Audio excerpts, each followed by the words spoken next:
சமையல் everyday viewers எல்லாருக்கும் வணக்கம். இன்றைக்கி நம்ம வீடியோவில் சேமியா கஸ்டர்ட் எப்படி பண்ணுறதுன்னு பார்க்க போகிறோம். ஃப்ரூட்ஸ், நட்ஸ், ட்ரை ஃப்ரூட்ஸ் எல்லாமே சேர்த்து ரொம்பவே ஹெல்த்தியான ஒரு ரிச்சான சேமியா கஸ்டர்ட் ரெசிபி தான் நம்ம பார்க்க போகிறோம். இதோட சுவை ரொம்பவே அருமையாக இருக்கும். நாம் ஏற்கனவே ஃப்ரூட் கஸ்டர்ட் எப்படி பண்ணுறதுன்னு வீடியோ போட்டிருக்கிறோம். டிஸ்கிரிப்ஷனில் லிங்க் இருக்குது, தேவைப்பட்டால் பார்த்துக்கோங்க. வாங்க சேமியா கஸ்டர்ட் எப்படி பண்ணுறதுன்னு பார்த்துடலாம். ஃபஸ்ட்டு நம்ம சேமியா கஸ்டர்ட் பண்ணுறதுக்கு 1 லிட்டர் அளவுக்கு பாலை நல்லா காய்ச்சி எடுத்துக்கலாம். நான் பேக்கெட் பால் தான் எடுத்துருக்கிறேன். தண்ணி எதுவுமே சேர்க்காம பாலை நல்லா காய்ச்சி எடுத்துக்கலாம். பால் பொங்கி இந்த மாதிரி மேலே எழும்பி வரும்போது சைடில் படிகிற ஆடை எல்லாத்தையுமே நல்லா எடுத்து விடுங்க. ஸ்டவ்வை லோ ஃப்ளேமில் வச்சுட்டு ஒரு 10 நிமிஷத்துக்கு நல்லா பாலை கொதிக்க விடுங்க. பால் நல்லா கொதிச்சிக்கிட்டு இருக்கிற டைமில் நம்ம கொஞ்சம் சேமியாவை வறுத்து எடுத்துக்கலாம். ஸ்டவ் ஆன் பண்ணி ஒரு சின்ன பேன் வச்சுருக்கிறேன். இதில் 1/2 ஸ்பூன் அளவுக்கு நெய் விட்டுக்கலாம். நெய் உருகுனதும் 1/2 கப் அளவுக்கு சேமியா சேர்த்துக்கலாம். சேமியாவை நல்லா செவக்கிற அளவுக்கு ஸ்டவ்வை லோ ஃப்ளேமில் வச்சு வறுத்து எடுத்துக்கோங்க. கருகிடக்கூடாது. கருகுனா கசப்பான டேஸ்ட் வந்துடும். சேமியாவை நல்லா இந்த அளவுக்கு செவக்கிற மாதிரி வறுத்து எடுத்துக்கோங்க. லைட்டாக செவக்கிற மாதிரி வறுத்துட்டோன்னா வெந்ததுக்கப்புறம் ஒயிட் கலருக்கு வந்துடும்.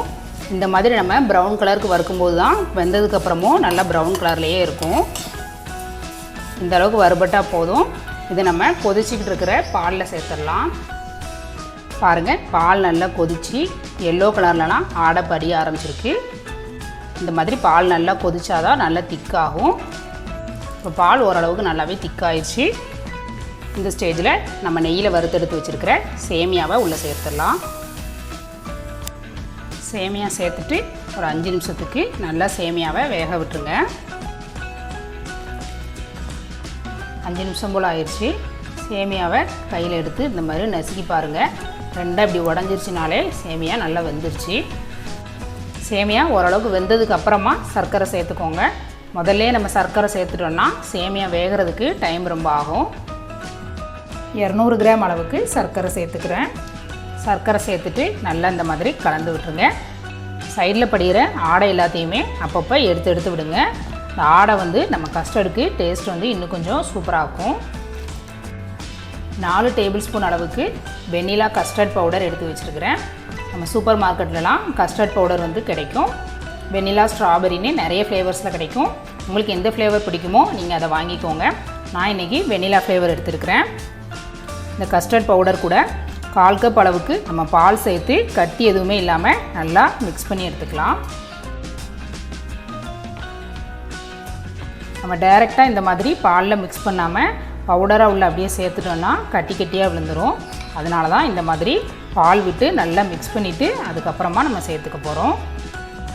பால் சேர்த்துட்டு கட்டி எதுவுமே இல்லாமல் இந்த மாதிரி நம்ம நல்லா தண்ணியாக மிக்ஸ் பண்ணி எடுத்தாச்சு.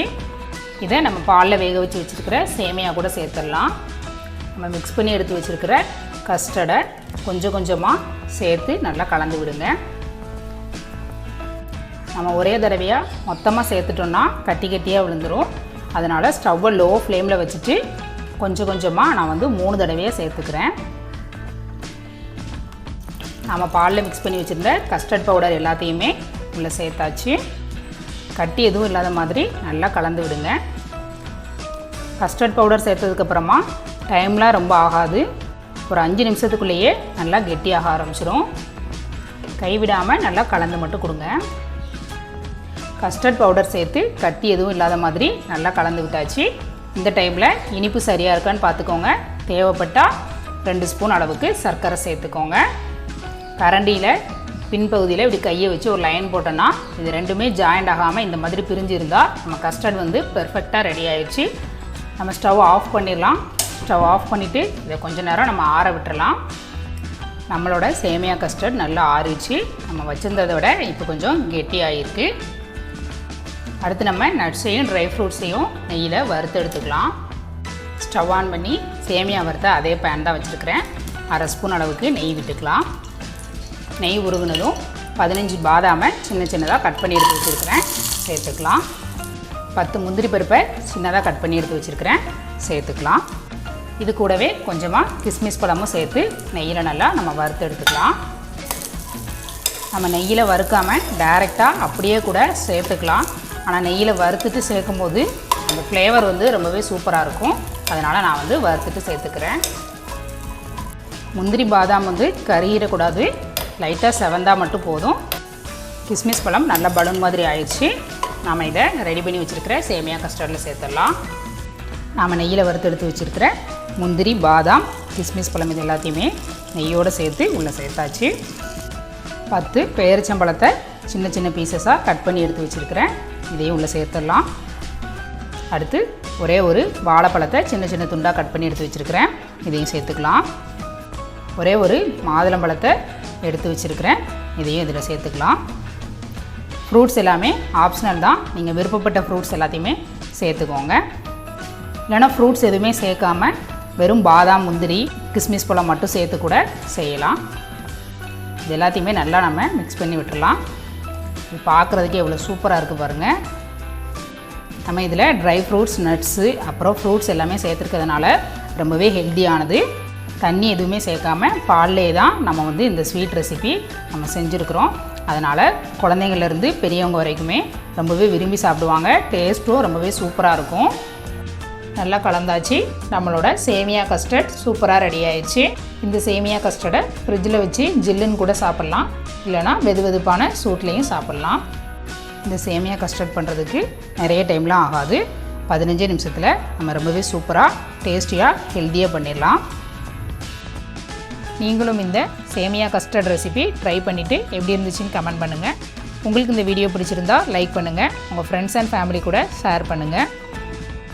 மேலே 1-2 மாதுளம்பழத்தை அப்படியே தூவி விட்டுடலாம். பார்க்குறதுக்கு அழகாக இருக்கிறதுக்காக மேலே 2 முந்திரி பருப்பு வச்சுட்டு நம்ம அப்படியே சாப்பிட கொடுத்துடலாம். சமையல் எவ்ரிடே சேனலை சப்ஸ்கிரைப் பண்ணாதவங்க சப்ஸ்கிரைப் பண்ணிக்கோங்க. தேங்க்யூ.